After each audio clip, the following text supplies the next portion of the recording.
Le couteau trancha l'air comme une lame de jalousie. Et le verre de sangria vola en éclats sur les pavés de la Rambla, éclaboussant les chevilles nues de ma sœur Marlène. Tu mens depuis des mois. Et maintenant tu oses me regarder comme si j'étais la traîtresse? Hurlai-je, ma voix se brisant contre les murs ocres de cette ruelle barcelonaise, où l'odeur de jasmin se mêlait à celle du sel marin. Dans ses yeux verts, un éclat de panique pure, comme si le mensonge qu'elle avait tissé autour de nous tous, ce cancer fictif qui avait rallié la famille entière, venait enfin de se défaire, la laissant nue et tremblante sous le soleil implacable de l'Espagne. C'était l'été 2023. Et Barcelone, avec ses mosaïques gaudiens et ses fontaines murmurantes, avait été notre refuge forcé. Nos parents, fuyant la grisaille parisienne après la retraite, avaient élu domicile dans un appartement exigu du quartier gothique, rêvant d'une vie dorée sous les palmiers. Marlène, l'aînée, la perle de la famille, avait tout orchestré, son arrivée triomphale, les valises remplies de promesses. Et puis, 3 mois plus tard, l'annonce qui avait tout renversé. J'ai un cancer, avait-elle murmuré un soir d'automne, lors d'un dîner improvisé sur la terrasse, les lumières de la Sagrada Familia scintillant au loin comme un phare mensonger. Maman avait pleuré, papa avait serré les poings, et moi, Sophie, la cadette invisible, j'avais hoché la tête, étouffant mes propres secrets dans la gorge. Mais ce jour-là, sur la Rambla, tout avait basculé. J'avais surpris Marlène dans un café caché de l'Exemple, riant aux éclats avec une femme aux cheveux de feu, leurs mains entrelacées sans peur ni honte. Pas de perruque, pas de chimio, pas de lit d'hôpital.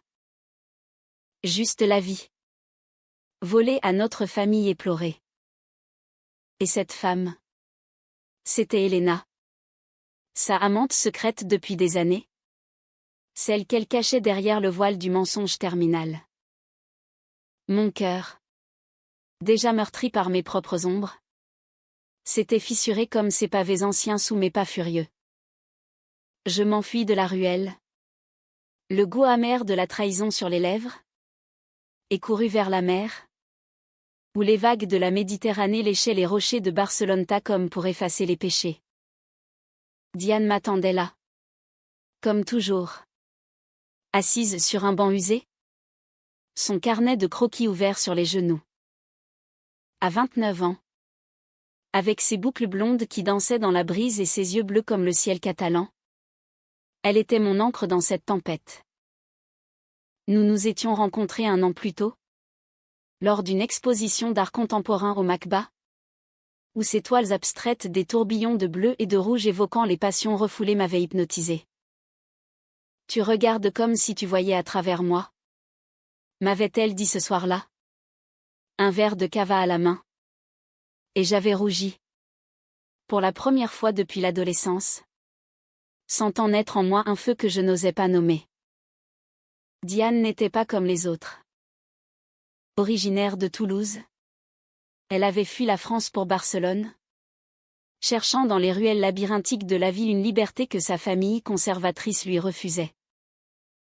Ses parents, des vignerons rigides du sud-ouest, avaient coupé les ponts quand elle avait avoué son amour pour une femme.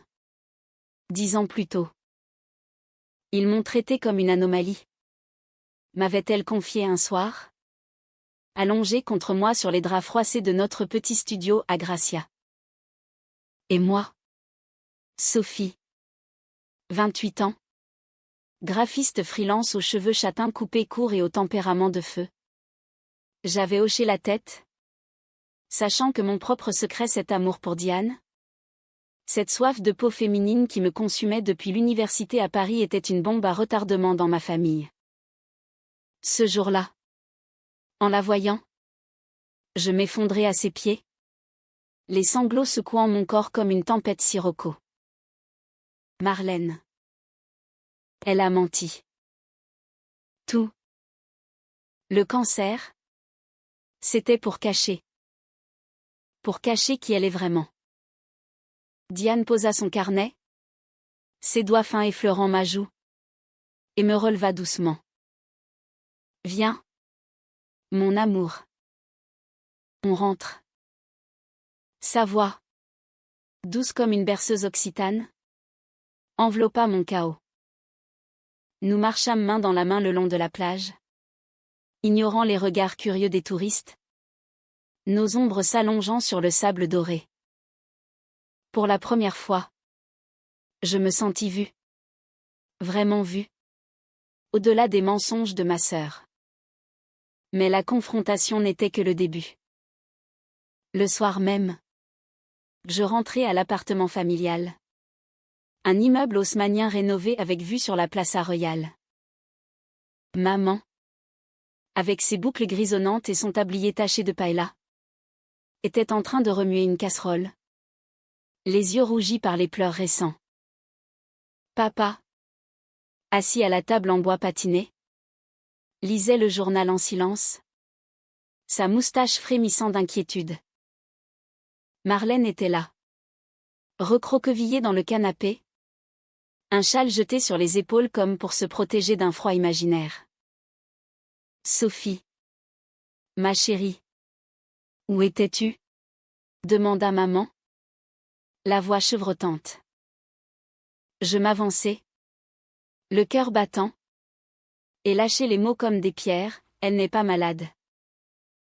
J'ai vu Marlène avec une femme. Elle ment depuis le début. Le silence qui suivit fut plus assourdissant que les cloches de la cathédrale de Barcelone à midi. Marlène releva la tête, ses lèvres pâles tremblant. Sophie. Tu ne comprends pas. Mais avant qu'elle ne puisse ajouter un mot, papa se leva d'un bond, son fauteuil raclant le sol. Comment oses-tu accuser ta sœur? Elle se bat pour sa vie. Et toi? Tu inventes des horreurs? Ses yeux, d'habitude si doux, flamboyaient de rage protectrice. Maman s'approcha de Marlène, l'enlaçant comme un bouclier. Ma pauvre fille. Ignore-la. Elle est jalouse. C'est tout. Jalouse? Le mot me frappa comme un coup de fouet. Moi, qui avais passé des nuits à veiller Marlène lors de ses soi-disant crises, qui avais annulé des rendez-vous avec Diane pour être là, qui avais enterré mes propres rêves pour cette famille dysfonctionnelle. Mais j'ai vu, balbutiai-je, la voix brisée. Marlène, les larmes coulant maintenant, murmura, c'est pour nous protéger. Le cancer. C'était plus facile à accepter que la vérité. Je suis. Elle s'arrêta, jetant un regard suppliant à nos parents. Et là, dans ce silence oppressant, je compris, elle n'avouerait pas. Pas encore. Le mensonge était trop bien ancré, trop confortable pour eux tous. Je quittai la pièce en trombe, claquant la porte derrière moi, et courus dans la nuit barcelonaise. Les rues animées du Born défilaient en un blur de néons et de rires étrangers. Mais mon esprit était prisonnier de cet appartement, de cette famille qui choisissait l'illusion plutôt que la vérité. Diane m'accueillit à notre studio, une mansarde aux murs couverts de ses toiles, où l'odeur de peinture fraîche se mêlait à celle du teint séché. Elle ne posa pas de questions, elle se contenta de m'attirer contre elle. Nos corps s'emboîtant comme des pièces d'un puzzle ancien. Je t'aime. Sophie. Peu importe ce qu'ils disent. Ses lèvres sur les miennes étaient un baume. Un feu doux qui chassait le froid de la trahison. Les jours suivants furent un tourbillon de silence tendu. Marlène évitait mon regard, se réfugiant dans des consultations fictives à l'hôpital de Sainte-Pau. Tandis que nos parents, aveuglés par leur amour filial, multipliaient les gestes, des soupes maison, Des prières murmurées devant la Vierge de Montserrat. Moi. J'étais l'ombre. La accusatrice. Celle qui osait troubler le sanctuaire du mensonge. Un soir. Alors que je rentrais d'une journée épuisante à freelancer des logos pour des bodgas locales, je trouvais une lettre glissée sous la porte. L'écriture de maman. Fine et élégante, Sophie. Nous avons besoin d'espace pour Marlène. Elle est fragile. Reviens quand tu auras compris. Avec amour. Tes parents. Le monde s'effondra. Assise sur le seuil. Les genoux ramenés contre la poitrine. Je pleurais pour la première fois depuis l'enfance. Sentant le poids de l'abandon comme une encre dans ma poitrine. Diane me trouva ainsi.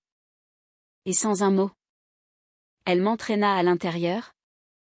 Allumant des bougies qui dansaient des ombres sur les murs. Ils te rendront à toi-même. Un jour. Murmura-t-elle. Ses doigts traçant des cercles apaisants sur mon dos. Cette nuit-là. Nous fîmes l'amour lentement. Nos corps explorant les contours de la douleur et de la guérison. Sous le murmure distant des gitans jouant de la guitare dans la rue en contrebas. Pour la première fois. Je me sentis entière. Aimée non pas malgré mes failles. Mais à travers elles. Mais le destin. Ce farceur catalan. Avait d'autres plans. Une semaine plus tard. Lors d'une fête foraine sur les berges du Bézo. Je revis Marlène. Pas seule cette fois. Mais avec Elena. Riant sous les lumières clignotantes des manèges. Mon sang se glaça. Je m'approchai. Diane à mes côtés. Et pour la première fois. Je vis la vérité nue dans les yeux de ma sœur, la peur. Mais aussi une joie farouche. Celle d'une femme qui avait osé aimer contre vent et marée. Sophie. Attends. Laisse-moi t'expliquer. Sa voix était un fil ténu. Tendu entre nous. Nous nous assîmes sur un banc craquelé. Face à la rivière paresseuse qui charriait les secrets de la ville. Elena. Une danseuse de flamenco aux hanches généreuses et aux yeux sombres comme l'olivier. Resta en retrait. Respectant ce face-à-face fratricide. Diane serra ma main. Sa présence un rempart silencieux contre la tempête qui montait en moi. Pourquoi? Marlène? Pourquoi ce mensonge? Demandai-je. La voix rauque d'épuisement émotionnel. Ma sœur baissa les yeux. Ses doigts triturant l'ourlet de sa jupe gitane. À 32 ans. Elle était toujours la beauté fragile de la famille. Celle que papa appelait notre petite Madone. Mais ce soir. Sous les guirlandes de lampions. Elle semblait plus humaine. Plus brisée. Parce que j'avais peur. Sophie. Peur de leur dire que j'aime les femmes.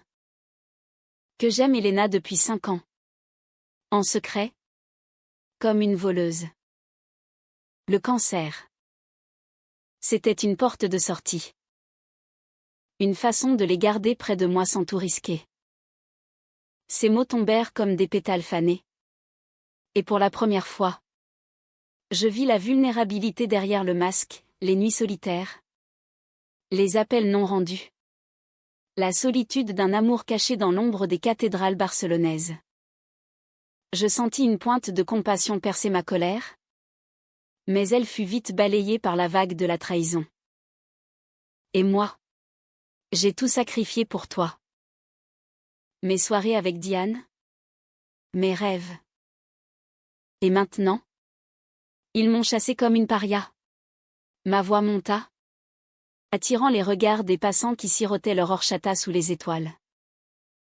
Marlène tendit la main. Mais je reculai. Tu ne sais pas ce que c'est. D'être la cadette. Toujours en second plan. Et maintenant? Pour ton secret? Je paie le prix. Elena s'avança alors. Sa voix chaude comme un chant andalou. Laisse-moi parler. Marlène n'est pas une menteuse par plaisir. Sa famille à elle. En France. L'a reniée quand elle a fait son coming out à 25 ans. Ses parents. Ces bourgeois toulousains. L'ont traitée comme une honte. Elle a fui ici. À Barcelone. Pour recommencer. Mais avec vous. Elle voulait tout, l'amour. La famille. Sans le jugement. Ces mots résonnèrent en moi. Écho douloureux de l'histoire de Diane. Je jetai un regard à ma bien-aimée, dont les yeux brillaient de compréhension muette. Combien de fois avions-nous partagé ces cicatrices? Ces nuits où le passé revenait hanter nos draps? Pourtant, la compréhension ne guérissait pas la plaie. Tu as choisi le chemin facile. Marlène. Le mensonge au lieu de la vérité. Et maintenant? Regarde ce que ça a fait. Je me levai, tirant Diane par la main, et m'éloignai vers les lumières de la feria, où les rires des enfants masquaient à peine le cri de mon cœur. Derrière moi, j'entendis Marlène sangloter. Un son qui me poursuivit comme un fantôme dans les ruelles sombres. Les semaines suivantes furent un exil volontaire. Je m'installai plus profondément dans la vie avec Diane, transformant notre studio en un cocon de couleurs et de caresses. Le matin, nous prenions le petit déjeuner sur le balcon minuscule, face au toit de tuiles rouges de Gracia, partageant des churros trempés dans du chocolat épais. Raconte-moi Paris, me demandait-elle souvent, ses pieds nus entrelacés aux miens sous la table. Et je parlais, des quais de Seine, des baisers volés dans les couloirs du Louvre, de Marlène enfant, ma grande sœur protectrice qui me défendait des garçons moqueurs à l'école. Diane écoutait, son crayon traçant des esquisses de mon visage, capturant les ombres de tristesse dans mes yeux. Mais la famille, cette toile d'araignée tenace, ne lâchait pas. Un appel de maman. Un soir pluvieux où la pluie martelait les vitraux des églises voisines. Sophie. Reviens. Marlène va mal. Les médecins disent que... Je raccrochai, le combiné tremblant dans ma main. Les médecins? Encore ce mensonge qui s'étirait comme une ombre. Diane, sentant ma détresse, m'attira sur le lit, ses lèvres effleurant mon cou. Laisse-les venir à toi. Tu n'es pas obligé de porter leur poids. Nous nous aimâmes alors avec une urgence nouvelle. Nos corps fusionnant dans une danse lente et fiévreuse, comme pour conjurer les fantômes du passé. Ses mains sur ma peau étaient une carte au trésor, guidant vers des rivages inexplorés. Et dans ses gémissements étouffés, je trouvais une liberté que ma famille m'avait toujours niée. Pourtant, le doute s'insinuait. Était-ce vraiment de la jalousie? Comme papa l'avait dit? Ou une peur plus profonde? Celle de n'être jamais assez? Un après-midi, lors d'une promenade dans le parc Güell, où les mosaïques ondulaient comme des vagues pétrifiées, je confiai à Diane mon secret le plus enfoui, à 18 ans. À Paris, j'avais aimé une fille. Claire. Une violoniste aux doigts agiles.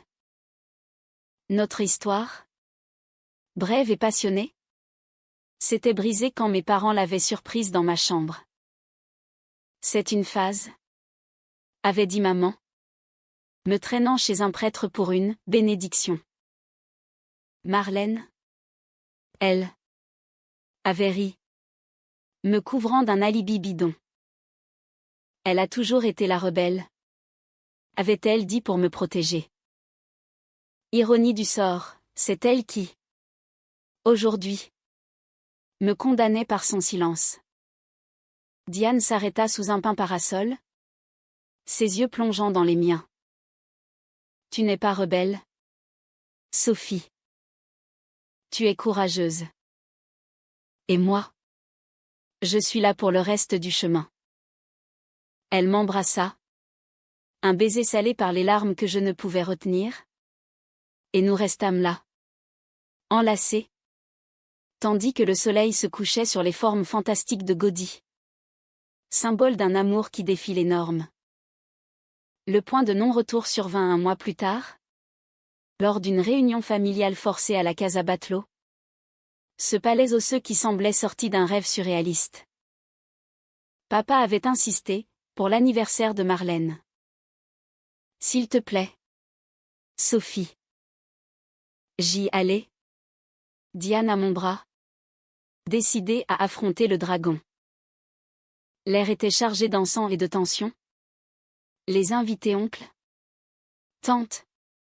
Cousins exilés ignorant tout du drame. Marlène. Rayonnante dans une robe rouge sang. Trônait au centre. Elena présentée comme une amie de la famille. Nos regards se croisèrent. Et dans le sien, je lus un appel à la paix. Mais la paix était un luxe que je ne pouvais m'offrir.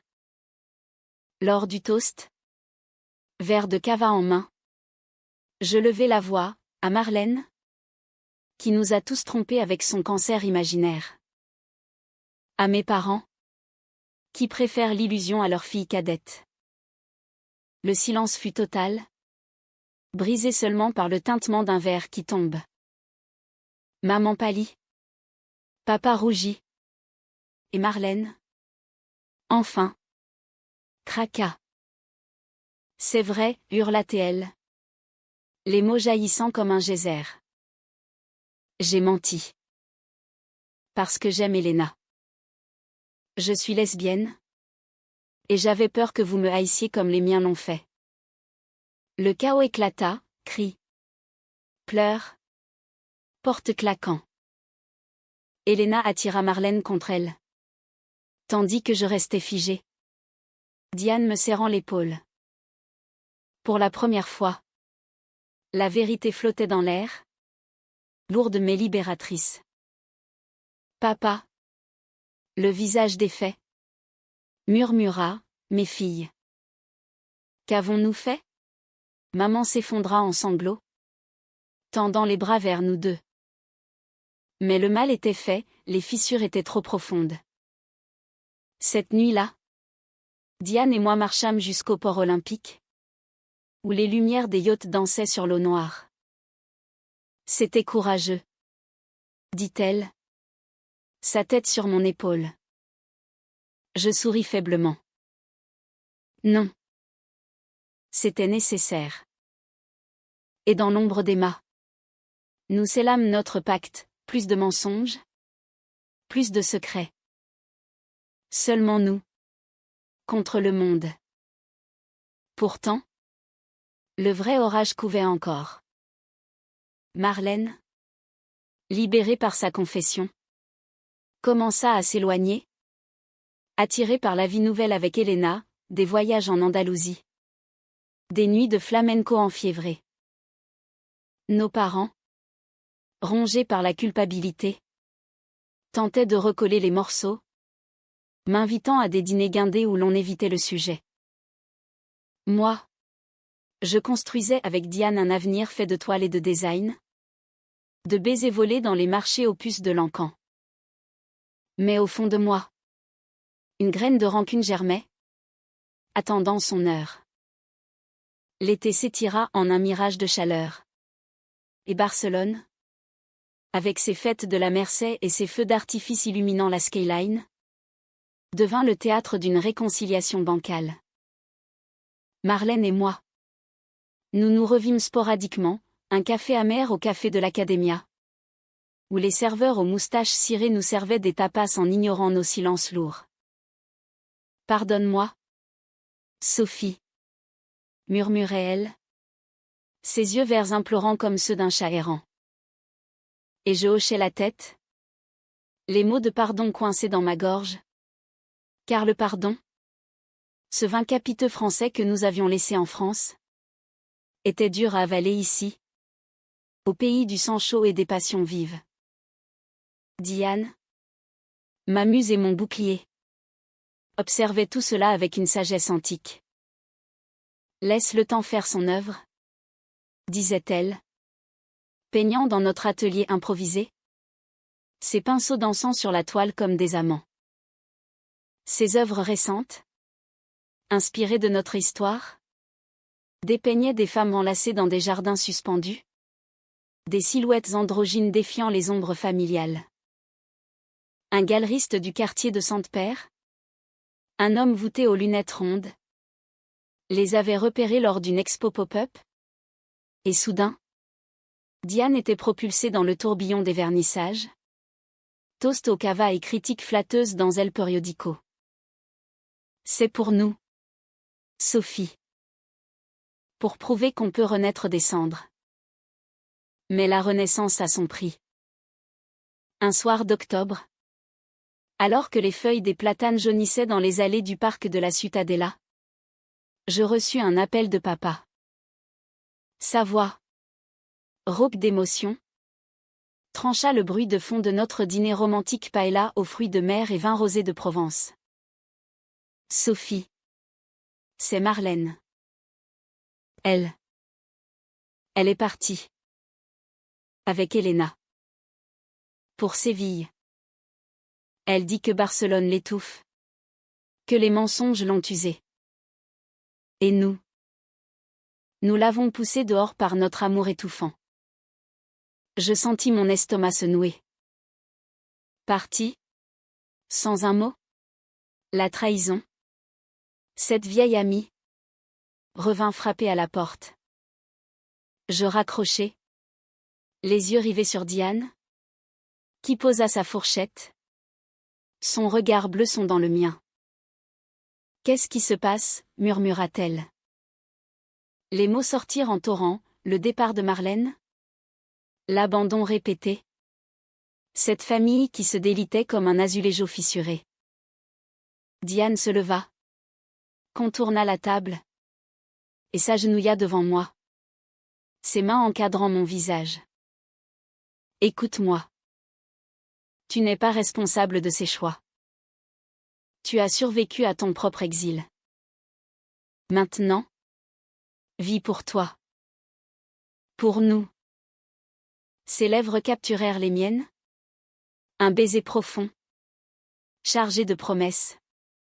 Et nous nous perdîmes dans la chambre, où la lune filtrait à travers les volets, peignant nos corps d'argent. Ces caresses étaient une symphonie, lente et intense, explorant chaque courbe comme pour graver notre amour dans la chair. Pourtant, le vide persistait. Les jours suivants, je errais dans la ville comme un fantôme, visitant les lieux hantés par Marlène, la boutique de mode vintage du Raval où elle chinait ses robes bohèmes, le bar à absinthe du Gothique où elle confessait ses peines à des inconnus. Un après-midi, sous une averse torrentielle qui transformait les rues en rivière, je la trouvai par hasard ou par destin dans un petit théâtre off de l'El Raval, répétant une pièce sur des amours interdites. Elena était sur scène avec elle, leurs corps se mouvant en une danse passionnée, évoquant les passions de Lorca. Marlène me vit dans les coulisses, et pour la première fois, son masque tomba complètement. Sophie. Je ne pouvais plus respirer là-bas. Tes yeux me rappelaient trop ma lâcheté. Nous parlâmes des heures, assises sur des caisses de décor, la pluie martelant le toit comme un cœur affolé. Elle avoua tout, les nuits d'insomnie où elle inventait des symptômes.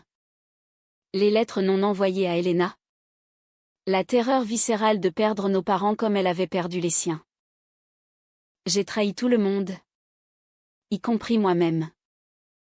Mais toi, tu as Diane. Elle est ta vérité. Ces mots, sincères et nus, fissurèrent ma carapace. Je la serrai dans mes bras, sentant pour la première fois le poids partagé de nos secrets. Sœurs dans l'ombre, unies par le fil invisible de l'amour refoulé. De retour à la maison, Diane m'attendait avec un feu dans la cheminée, rare luxe dans notre mansarde, et un dîner aux chandelles, escargot à la catalane. Clin d'œil à nos racines. Comment ça s'est passé, demanda-t-elle, versant du vin. Je souris, les larmes aux yeux. Mieux. On guérit. Lentement. Cette nuit, notre amour prit une teinte nouvelle, non plus urgence, mais profondeur, comme un roman de Proust étiré dans le temps. Ses mains sur moi étaient des chapitres. Chaque toucher une révélation. Et dans l'aube qui pointait, je sus que nous étions solides, forgés dans le feu de la trahison. Mais le destin, ce peintre cruel, ajouta une couche sombre. Peu après Noël fêté avec des turons et des chansons de rue, nos parents annoncèrent leur retour en France. Trop de fantômes ici, dit papa, lors d'un appel vidéo où son visage pixelisé trahissait la fatigue. Maman, en fond, rangeait des valises, ses yeux fuyants. Et Marlène, demandai-je. Silence. Puis, elle nous a trahis. Elle aussi. Avec ses mensonges. Le couperet tomba, il la déshéritait, la rayant des testaments comme une tache sur un tableau précieux. Pire, ils me supplièrent de choisir. Viens avec nous, Sophie. Laisse cette Diane. Elle n'est pas pour toi. Le choc fut électrique. Choisir? Entre la famille qui m'avait abandonné et l'amour qui m'avait sauvé? Je raccrochai, le téléphone glissant de ma main moite. Diane, qui avait tout entendu, pâlit. Ils ne comprendront jamais. Nous passâmes la nuit à marcher le long de la côte de Badalona. Le vent salé fouettant nos visages. Parlant de fuite, peut-être Lisbonne. Ou Valence. Où l'horizon promettait l'oubli. Mais au fond, je refusais de fuir. Pas encore.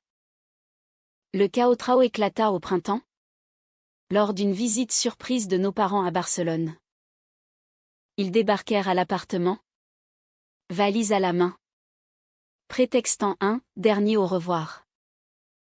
Marlène était là, invitée par moi pour une trêve fragile. L'air crépitait de tension. Le salon imprégné d'odeur de café brûlé. Papa, droit comme un i, lança l'assaut, Marlène. Tes mensonges nous ont détruits. Et toi, Sophie? Cette liaison. C'est une abomination. Revenez à la raison? Ou perdez-nous? Maman pleurait en silence. Un chapelet entre les doigts. Marlène explosa la première. Une abomination? C'est l'amour. Papa. Ce que vous m'avez appris à craindre. Je me levai. Diane à mes côtés. Sa main dans la mienne comme un serment. Et moi? Vous m'avez délaissé pour un fantôme. Diane est ma vie. Si vous partez, emportez votre jugement avec vous. Les mots planaient, lourds comme le sirocco. Papa chancela. Maman s'effondra. Et pour la première fois, je vis la faille dans leur armure, la peur. Non pas de nous, mais d'elle-même. De cet amour qu'elle n'avait jamais osé. La confrontation dura des heures. Un drame en 3 actes, cri. Silence. Confession. Marlène avoua ses terreurs d'enfance. Moi mes amours cachés. Diane son exil toulousain. Nos parents, brisés, partirent à l'aube, promettant de réfléchir. Mais le mal était fait, la famille, telle que nous la connaissions, s'effritait. L'après-coup fut un automne doux amer. où les feuilles des vignes du Penedès rougissaient comme des joues empourprées. Marlène et Elena s'installèrent à proximité. Dans un loft du Poblenou reconverti en atelier de danse. Et nos rencontres devinrent rituelles, dimanche paresseux au marché de la Bocoria, où nous marchandions des figues et des fromages de chèvre, riant des souvenirs d'enfance volés. Tu m'as sauvée, petite sœur, me dit-elle un jour, en mordant dans une pêche juteuse, le jus coulant sur son menton. Je haussai les épaules, mais intérieurement, la cicatrice se refermait, laissant place à une tendresse neuve. Diane, quant à elle, fleurissait. Sa première exposition solo au Quexaforum attira la critique, des toiles monumentales dépeignant des amantes dans des paysages catalans surréalistes, inspirés de notre Odyssée. Lors du vernissage, sous les lustres cristallins et les murmures admiratifs, elle dédia l'œuvre à « Celles qui aiment dans l'ombre » et qui en sortent victorieuses. Je l'embrassai devant tous. Un geste audacieux qui fit taire les ragots. Et dans la foule, je vis Marlène sourire. Fière. Nos parents, eux, mirent du temps à plier. Des lettres sporadiques d'abord, postées de leur masse provençale, excuses maladroites. Question sur cette Diane. Puis, un appel en décembre. Voix chevrotante de maman, nous venons pour Noël. Avec des cadeaux. Et des regrets. Ils arrivèrent par le train de Montpellier, emmitouflés dans des écharpes lyonnaises, et l'appartement de Gracia se remplit d'odeurs de bûches et de tension. Papa, les épaules voûtées, serra Marlène dans ses bras sans un mot.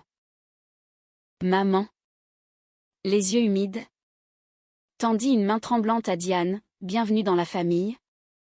Ma chère. Ce ne fut pas parfait. Des silences gênés lors du repas. Des regards fuyants quand Marlène et Elena s'embrassèrent sous le buis. Mais c'était un début. Humain et imparfait. Comme une fresque de Picasso, cubique.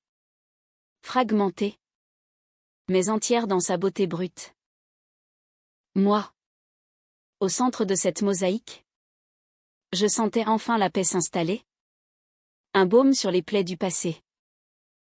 L'hiver s'écoula en une danse lente, escapade à Montserrat, où les rochers éthérés nous rappelaient la fragilité des vérités, nuit d'amour avec Diane, où nos corps, tatoués de souvenirs, se racontaient des histoires muettes. Un soir de février, sous un ciel étoilé au Tibidabo, je lui fis ma demande non pas en diamant, mais en une bague artisanale ciselée d'un motif gaudien. Épouse-moi, Diane. Fais de moi ta toile éternelle. Elle rit, pleura, dit oui. Et nous dansâmes sous la lune, nos rires se mêlant au vent.